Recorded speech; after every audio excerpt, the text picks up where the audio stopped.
Hello student, what are you doing? I hope you are doing very well this time. And then now you join me in English class. Salam sehat dan salam SFD. Semangat fraternitas Dina.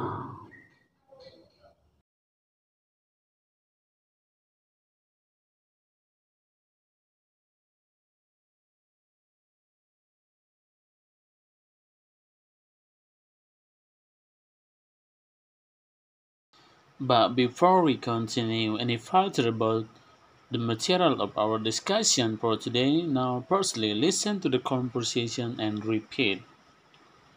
This conversation is between Tim and Nia. The first is Tim. Tim, where are the books? Nia, which book?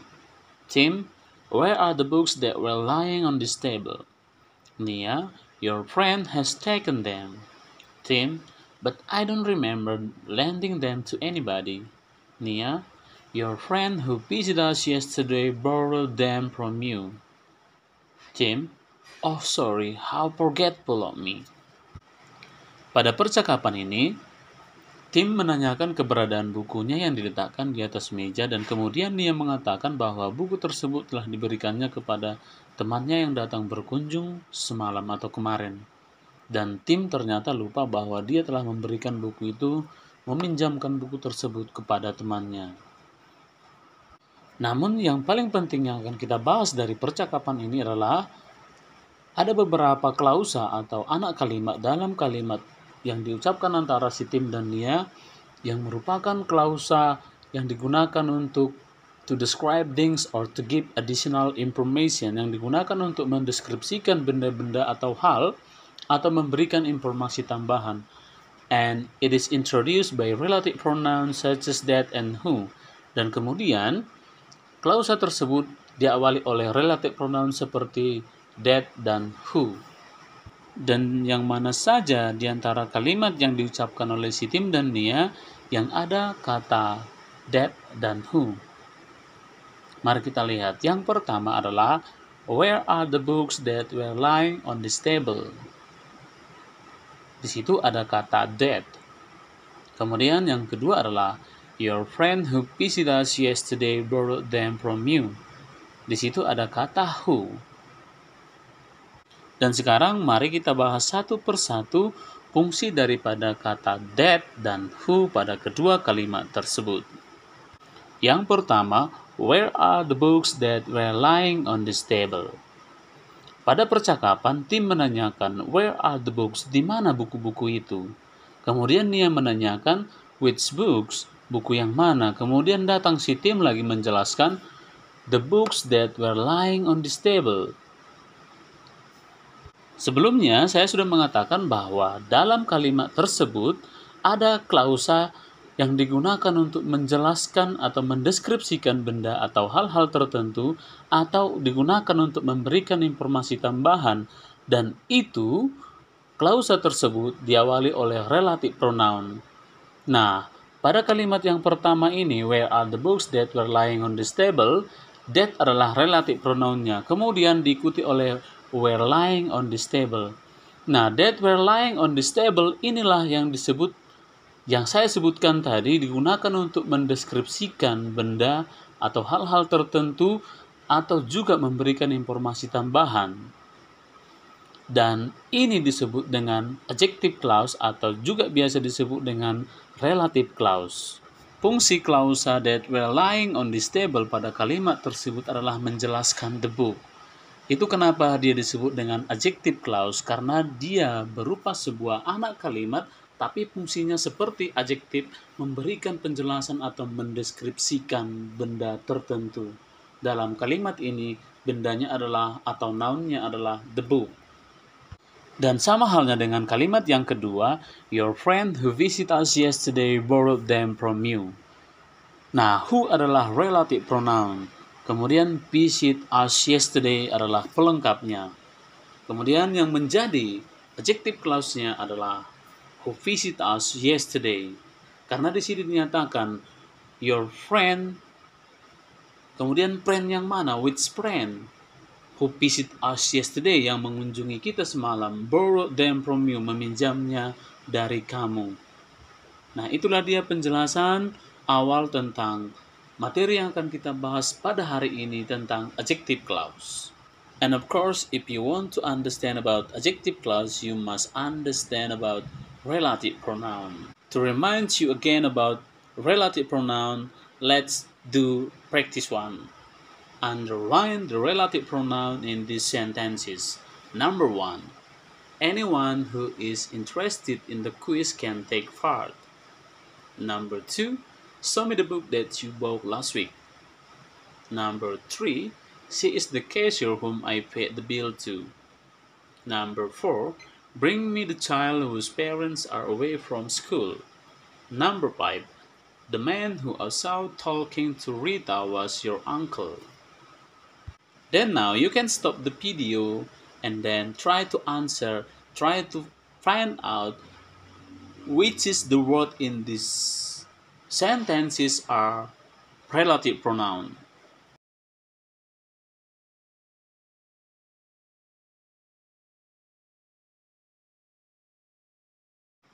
Now let's have check your answer. Number 1. Anyone who is interested in the quiz can take part. The relative pronoun is who.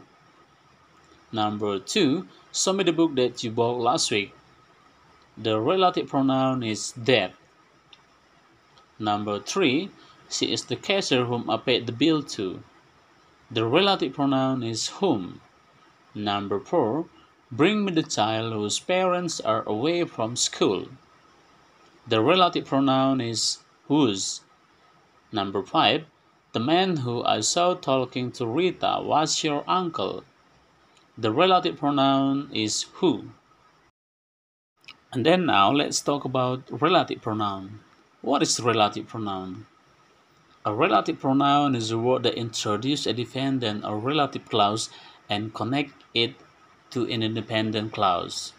Kata ganti relatif adalah kata yang memperkenalkan klausa dependen atau relatif dan menghubungkannya ke klausa independen.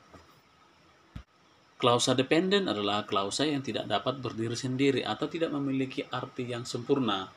Sedangkan klausa independen adalah klausa yang dapat berdiri sendiri dan memiliki arti yang sempurna. Dan kalian juga harus memahami apa pengertian dari klausa. Klausa adalah unit dasar terkecil dalam tata bahasa Inggris, dan klausa setidaknya terdiri dari subjek dan kata kerja. Dan sebuah kalimat mungkin saja terdiri dari beberapa klausa. Dan kata apa saja yang merupakan relative pronoun? Ada 5. Yang pertama adalah who, whom, whose, which, dan kemudian that. Nah, kita bahas satu persatu. Yang pertama who.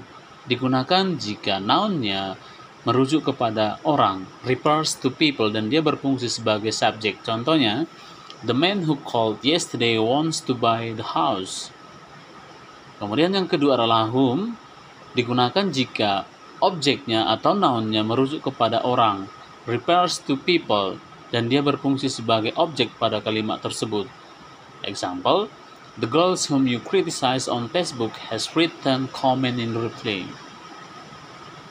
Number 3, whose, refers to possession, jika merujuk kepada kepunyaan.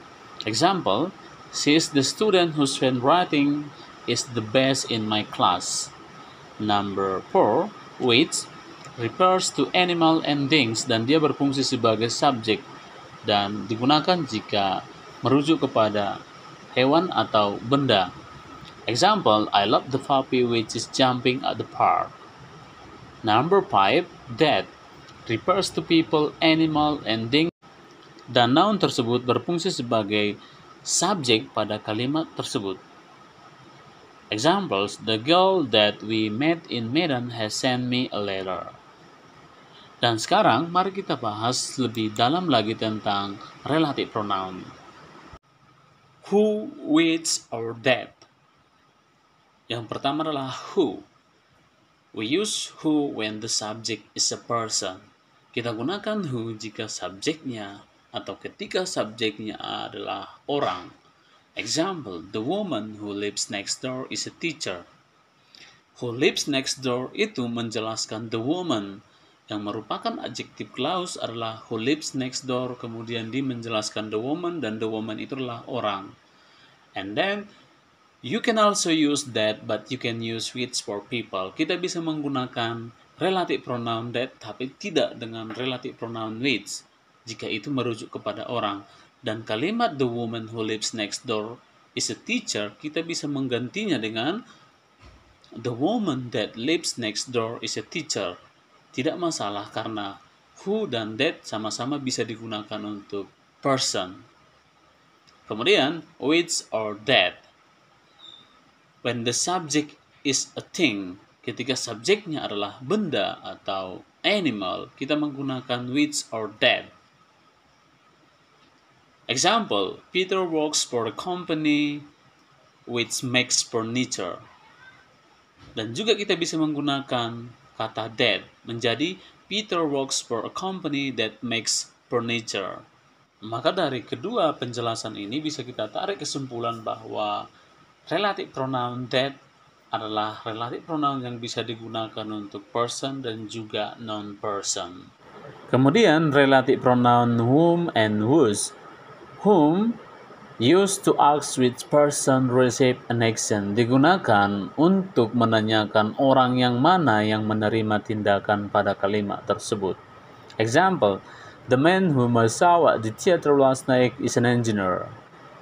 The man pada kalimat ini adalah objek, yang mana yang merupakan subjek, I. And the action is saw, melihat. Jadi, siapa yang menerima aksi adalah the man, makanya dia menggunakan whom. I saw him. And then the second, this is my friend whom I like the most. My friend adalah objek, kemudian subjeknya adalah I, actionnya adalah like.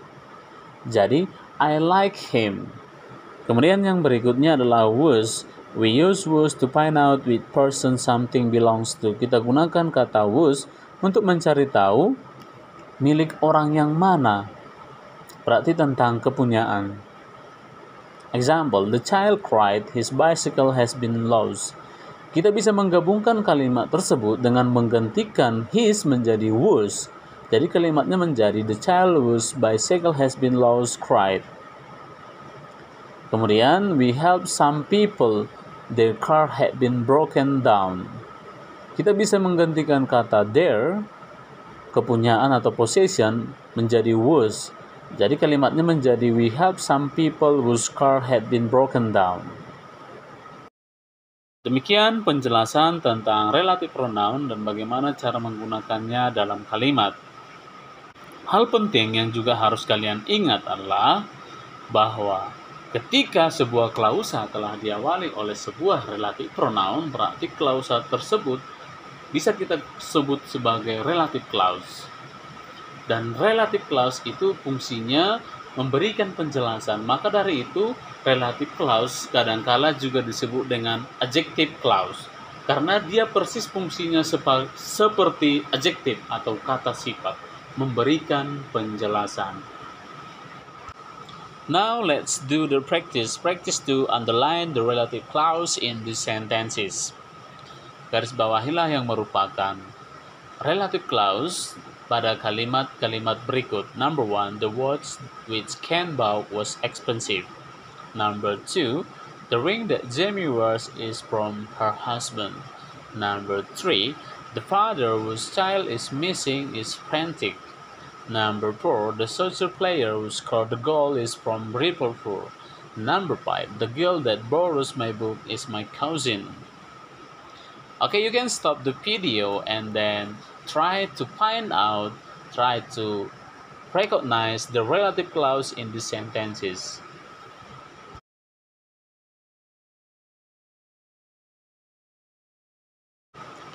And then now, let's check your answer. Okay, number 1, the watch which Ken bought was expensive. Yang mana yang merupakan relative clause pada kalimat ini? Relative clause-nya adalah which Ken bought. Relative pronoun-nya adalah which. Number 2, yang merupakan relative clause-nya adalah that Jamie wears. Number 3, yang merupakan relative clause-nya adalah whose child is missing. Number 4, who scored the goal, itu adalah relative clause-nya. Number 5, that borrows my book adalah relative clause-nya. Nah, silakan tuliskan di kolom komentar berapa jumlah jawaban kalian yang benar. Okay, that's all my explanation about our material for today, and then next week we will discuss any further more deeply about adjective clause. See you next week, and then salam sehat dan salam SFD.